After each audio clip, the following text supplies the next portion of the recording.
Gothic friends, this is Alice and you are in Gothic land, a place where we talk and learn about all things Gothic. Well, first of all, thank you for all of you. Thank you for being here.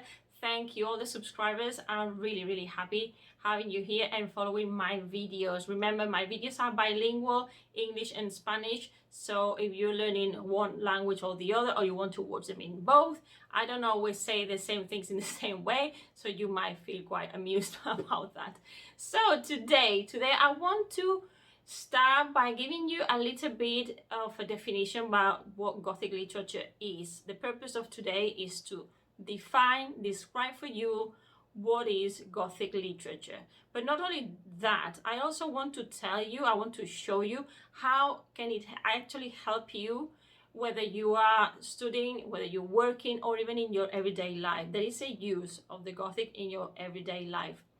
For that, I'm going to give you six aspects that for me are the most relevant and more characteristic of the Gothic.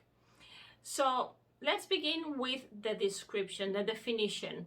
I'm sure that if you type in Google Gothic literature, you're going to get a lot of different answers, a lot of different definitions. Some of them concentrate or point some aspects of the Gothic, others they concentrate more in others, but all of them are relevant and they all can be part of the definition. But for example, one of the definitions that you will find there very useful, is the following: is that Gothic literature, and I'm reading, is a melodramatic narrative that uses dark, exotic, and picturesque sceneries that create mystery, fear, or dread in the reader. That is very true, but it's not the only thing. These are not the only elements. Some web pages, some places, some blogs may define the Gothic as a genre in which the romantic factor is the thing that they highlight. But the thing is that recent and more modern academic research nowadays is telling us that Gothic is actually the genre, or not even the genre, is that thing that embraces, that actually is like a big umbrella where we find horror, where we find terror, where we find other subgenres, if you want. But as I say, when you look at the different definitions, there are different points of view, there are different things that get emphasized. Okay, so but for the definition, the distinction between horror, terror, and others, we would have to dedicate another entry because they deserve their own thing. By the way, if you want to know more about the origins of Gothic literature, I am preparing a brief introduction for you. It's going to be free, and it's an introduction to Gothic literature from the origins to the present day. But that's going to come very soon. If you keep following me, you will know, and I will let you know anyway. I will keep you updated and posted on this, so you can't miss it. Keep an eye, because I'm going to be telling you all about it very soon. It's the origins of Gothic literature from the beginning until our days. It's only a brief introduction, but it's going to help you all, though all of those people who actually are not very sure what Gothic literature is, and is such a broad term that I might even be confused. Okay, but that's coming soon. So let's go back to what is Gothic literature for me. For me is, it basically, Gothic honors its own name by being so difficult to pin down, right? You'll have to agree with me on this one. But for me is the repressed, naughty, and dark alter ego of Romanticism. Yeah, you can see my paper because I don't want to miss a thing. Yeah, I thought about this very well, and it wasn't easy to put into paper what I really feel, how I feel about the Gothic myself. So since the Gothic has these dualities and it's always based on binomes, this is going to help you, this idea is going to help you understand great works such as The Strange Case of Dr. Jekyll and Mr. Hyde by Mr. Robert Louis Stevenson, written in 1886, or it can even help you understand The Picture of Dorian Gray, written by Oscar Wilde in 1890, because of this dual aspect that the Gothic has. So, having said that, I'm going to I'm going to tell you 6 aspects, 6 points that for me describe best what Gothic literature is, and how these points are going to help you in your personal quest. Because this week in my Gothicize Me group, that one that you can already see today, Gothicize Me on Facebook, in Alice in Gothic Land, there's a little group called Gothicize Me. We're talking about quests, and I'm asking them a lot of questions about how the Gothic can help them. So if you want to follow me there, don't hesitate, go dive in, ask to be accepted. I only ask you a few questions about basic knowledge on the Gothic, and be in the group is well worth it. We all learn a lot. We all come from different backgrounds. I have people from different areas, different fields, and it's really great. So, number 1, the first main characteristic that for me describes best the Gothic, or what the Gothic is all about, is the Gothic is the place where we can free the monsters in your mind. Now, I'm going to tell you about this from a reader's point of view, but also from a writer's point of view. If you're a reader of the Gothic, what you learn is about other points of views, and other points of views, but they can be similar to yours. So what happens when we read? We identify with the characters. This identification creates empathy. And when we identify and we create this empathy, is when we actually experience the true learning process. Is when we find solutions to our own problems.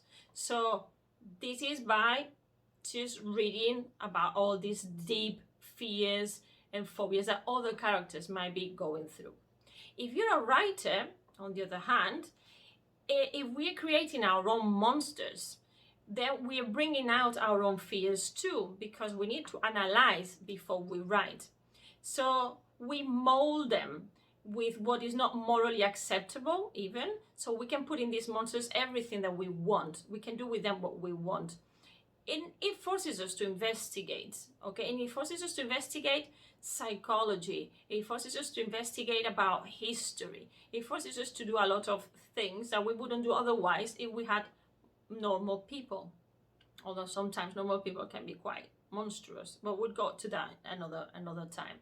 So remember that when we're talking about the diary, which is the more personal level, that was the entry on the diary format for Gothic literature, which is one of the videos most viewed and most liked. The format of the diary is very good for writers to use because it explores our fears and our phobias. There's a difference also here. I have to point out that there's a fear between a diary writing and journalism. The diary is a lot more personal, and journalism, as the word indicates, is more used to show data. I know that the Americans say data, to show data, and maybe it's not as personal, so it's a little bit more shareable. Okay, so the second point, the second characteristic that for me makes of the Gothic what it is that it's a tool for social criticism. Okay, a tool for social criticism. So when you are reading, you learn about injustice of the past, of the present, the systems. We learn about sexuality, we learn about gender, role, men, women, every kind of orientations, and access to education, social class, social constraints, censorship, racism, fear also not just your own body and accepting yourself, but also to the foreigner and the unknown. So the list goes forever. Okay, so it touches all those critical points that create so much anger and tension in social media sometimes. Okay, if you're writing, then this forces you to identify the areas of repression and exploit them in depth. So in this case, what you're doing, you are developing well-rounded characters that make sense with the historical moment and the social status even, and their age. Okay, so it forces you to be a lot more specific, more realistic with your characters. Obviously, we have fantasy, we have fiction. In fiction, we can do a little bit, things are more accepted in a different way, but we will talk about that, okay? Right. So number 3, the best format, for me, yes, the Gothic is the best format to deconstruct everything that is fixed or pre-established.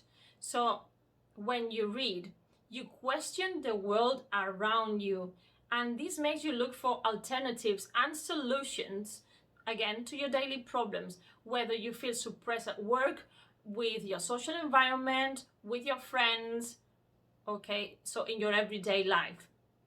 When you write, you will have to step out from your comfort zone to see the world you are creating from a very specific point of view. And of course, that will depend a lot on your POV, your writing point of view.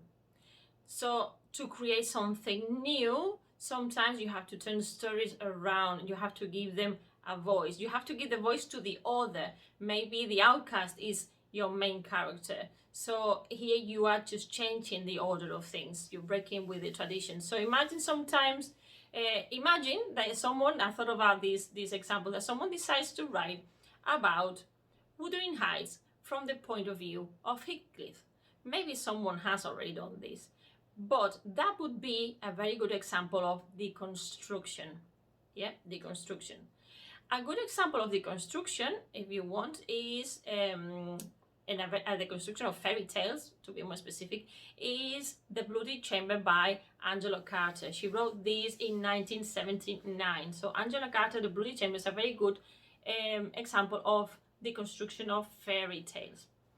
Okay, let's move on to point number 4. Today's video is going to be a bit longer because we have all these points and a lot of information. So point number 4, Gothic literature is all about the great, for me, is the great philosophy or philosopher to question the world we live in. It's like a philosopher, or it's a philosophy of life as well.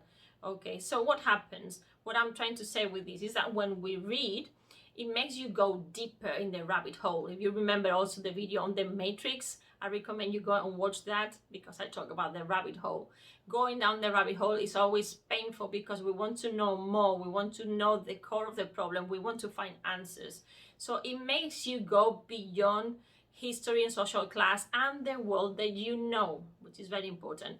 And it makes you think about the whole purpose of humanity. This is where we get philosophical, and why we keep searching for these answers. And it makes you think about death and acceptance of death. Why am I here? What is my purpose as a human being, and also in a group? What is my role in the group? So this is going to change your point of view and your mentality depending on the culture and the person who's writing.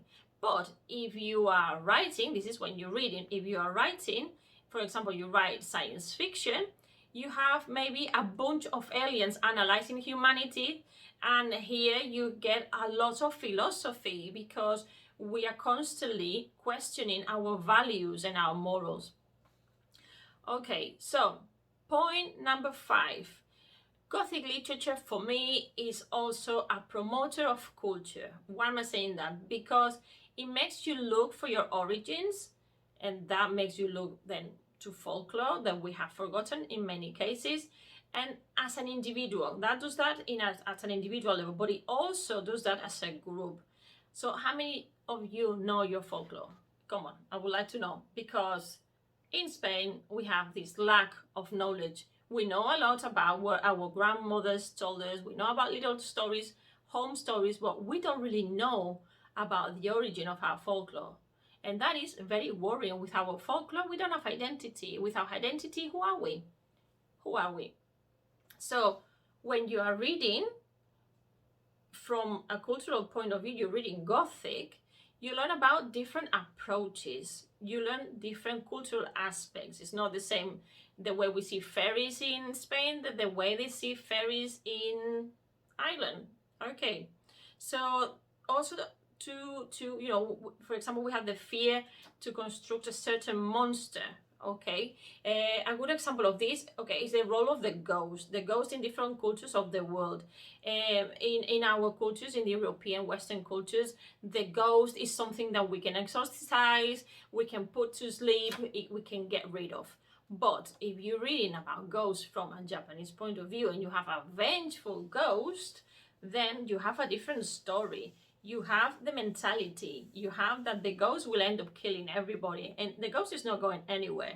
So this tells us about the worldwide cultures, folklore, traditions, and it makes us more respectful. So it's a great source of culture, reading about the Gothic. When you write, we have that it forces you to investigate carefully. Yeah, so if we're talking about other cultures, we have to be super careful. We have to invest carefully. So we treat these figures and these monsters and elements in an accurate way. So they're reliable, but we're not offending anybody. It can also help you create your own mythological world of monsters. Why not? You can create whatever you want. You have the rules. But it always has to make sense within the story. The choice is on the table. So here is what you'll have to decide when you're writing. Point number 6 and last point is the great cognitive tool that stimulates your critical thinking is the Gothic as, let's say this properly, Gothic literature as a great cognitive tool that stimulates your critical thinking. Now, if you're not sure about what critical thinking is, you can more or less grasp by the lexicon what it means, but if not, we can do another video about that. You can ask me from this video any questions, ask me, and then we'll elaborate in further videos your interests. So what happens at a cognitive level when you read? When you read literature, Gothic literature in specific, this will help you highly engage with characters and to put you in extreme situations. When you are put in extreme situations and you are taken out of your comfort zone, then sometimes you identify with one character or the other. By identifying, you feel closer to the text, you feel closer to the story, creating empathy. This empathy starts triggering out your moments of being uncomfortable. It triggers things in your brain, and that activates areas that you don't normally activate in other normal conditions. So we are reproducing a situation that can move areas that you will only move maybe when you are running or doing something physical. And what we're trying to do here is just to get that same tension or that same level of cognitive working, mentally work when we're reading. So this will make you ask the cognitive questions, which are, the creative thinking questions, which are the what, the why, the when, the where, the who, and the how. And that is all what critical thinking is about. And as I said, we can develop that in another video. So what happens then when you write at a cognitive level? This I'm going to have to read a lot because there's a lot of technical vocabulary. So when we write, we are moving our Broca's area of the brain, which is somewhere there on the side, right? It's deep down. If you look into in internet, you look at the Broca's area in a map, you will find exactly what it is. It's also the hippocampus. Yeah, the Broca's area of the brain is the hippocampus.